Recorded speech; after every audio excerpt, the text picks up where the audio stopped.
नमस्कार दोस्तों। प्रत्यय की कक्षा में हम 3 प्रत्यय पढ़ चुके हैं, अक्त्वा लेप और तुमुन। और प्रत्यय के ही क्रम में आगे बढ़ते हुए आज हम पढ़ेंगे सत्रि और सानच प्रत्यय। तो चलिए देखते हैं सत्रि और सानच प्रत्यय क्या होता है, इसकी पहचान क्या है। एक कार्य को करते हुए जब साथ ही अन्य कार्य भी किया जाता है तो उस कार्य को करता हुआ, करती हुई, चलता हुआ, चलती हुई, पढ़ता हुआ, पढ़ती हुई इत्यादि अर्थों को बताने के लिए परस्मैपदी धातुओं में सत्रि प्रत्यय तथा आत्मनेपदी धातुओं में सानच प्रत्यय का प्रयोग किया जाता है। सत्रि और सानच दोनों प्रत्यय के अर्थ बराबर ही एक जैसे ही होते हैं, लेकिन परस्मैपदी धातुओं में सत्रि का उपयोग होता है और आत्मनेपदी धातुओं में सानच प्रत्यय प्रयोग किया जाता है। सत्रि के श और री का लोप होकर धातु में अत जुड़ता है तथा सानच के श का और च का लोप होकर आन के पहले म का आगम हो जाता है। तो इस प्रकार धातु के साथ मान जुड़ता है, अर्थात सत्रि प्रत्यय में आन और सानच प्रत्यय में मान शब्द जुड़ता है। सत्रि सानच प्रत्ययों से बने हुए शब्द विशेषण रूप में प्रयुक्त होते हैं, अतः इनके रूप तीनों लिंगों में चलते हैं। तो चलिए कुछ उदाहरण देखते हैं यहाँ पे। जैसे पठ धातु में सत्रि प्रत्यय लगा तो पठन, पठन्ति, पठत तीनों धातुओं में रूप ऐसे चलेंगे। तो इसी तरह से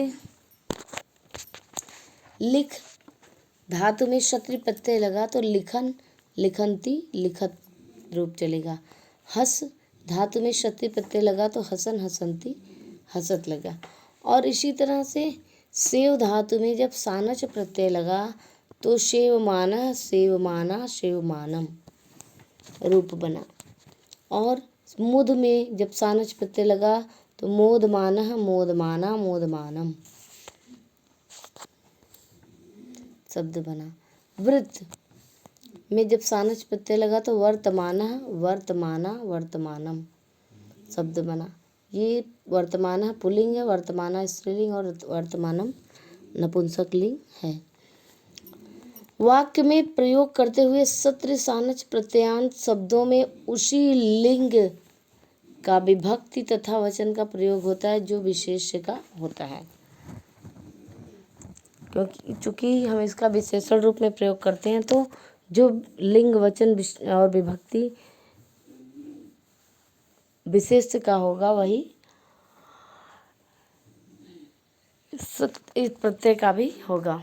यथा जैसे पिता गच्छन्तं पुत्रं भोजनाय कथयति, पिता जाते हुए पुत्र को भोजन के लिए कहता है। इस वाक्य में पिता किस प्रकार के पुत्र को भोजन के लिए कह रहा है, इसके उत्तर में जाते हुए पुत्र को। गच्छन्तं पुत्रम जाते। इस वाक्य में क्या हुआ है, पिता किस प्रकार के पुत्र को भोजन के लिए कह रहा है, जाते हुए पुत्र को। अतः पुत्रम के विशेषण के रूप में गच्छत शब्द में भी द्वितीया विभक्ति का प्रयोग होकर गच्छन्तम पद बना। इसी प्रकार से हम अन्य वाक्य भी समझते हैं। तो चलिए देखते हैं।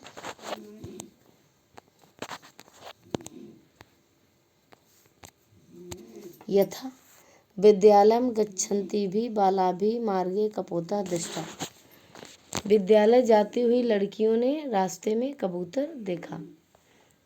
माता सेवमानाय पुत्राय आशी ददाति, मोदमानस्य जनस्य प्रसन्नतायाः किं कारणम् अस्ति, सः उच्चैः पश्यन् पतति, वह ऊपर देखते हुए गिर पड़ा। चलन्ती बालिका मार्गम पृच्छति, चलती हुई बालिका मार्ग रास्ता पूछती है। सा के पश्यन्ती गच्छन्ति, वह क्या देखती हुई जाती है।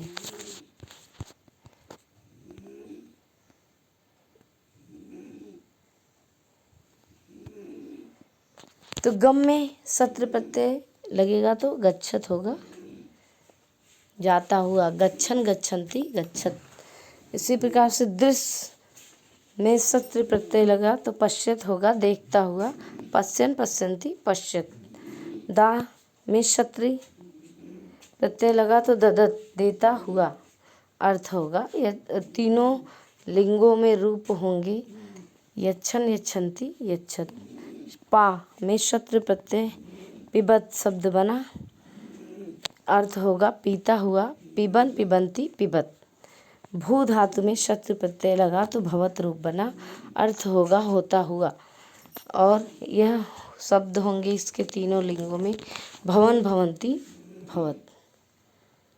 इसी तरह से पच में सत्र प्रत्यय लगा तो पचत रूप बना, अर्थ होगा पकाता हुआ। इसके तीनों लिंगों में रूप होंगे पचन पचन्ति पचत। प्रक्ष में सत्य प्रत्यय लगा तो पृच्छत रूप बना, पूछता हुआ इसका अर्थ होगा। और तीनों लिंगों के रूप होगी पृच्छन पृच्छन्ति पृच्छत। इसी तरह से नी में सत्य प्रत्यय जुड़ा तो नयत हो गया, अर्थ होगा ले जाता हुआ। नयन नयन्ति नयत तीनों लिंगों में रूप बनेंगे। नृत्य में क्षत्र जुड़ा तो नृत्यत हुआ, नाचता हुआ, नृत्यन नृत्यन्ति नृत्यत। चुर में क्षत्र प्रत्यय जुड़ा तो चोरयत, चुराता हुआ, चोरयन चोरयन्ति चोरयत। सब इस तरह से तीनों लिंगों में रूप बना। इसके बाद फिर है गण।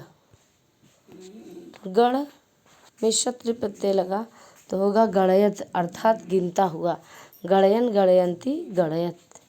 मिल में क्षत्र प्रत्यय हुआ तो मिलत रूप बना, अर्थ होगा मिलता हुआ, मिलन मिलन्ति मिलत। यज में क्षत्र प्रत्यय लगा तो यजन, यजन करता हुआ, अर्थात यज्ञ करता हुआ, यजन यजन्ति यजत। इसके तीनों लिंगों के रूप हैं। पाल क्षत्र प्रत्यय से पालयत हुआ, पालन करता हुआ। इसके तीनों लिंगों के रूप होंगे पालयन पालन्ति पालयत। गृह में क्षत्र प्रत्यय लगा तो गृहत रूप बना, अर्थ होगा ग्रहण करता हुआ। फिर गृहन गृहन्ति गृहत इसके रूप हैं। नमस्कार दोस्तों, सत्र प्रत्यय को पढ़ के सानच प्रत्यय को हम नेक्स्ट वीडियो में पढ़ेंगे।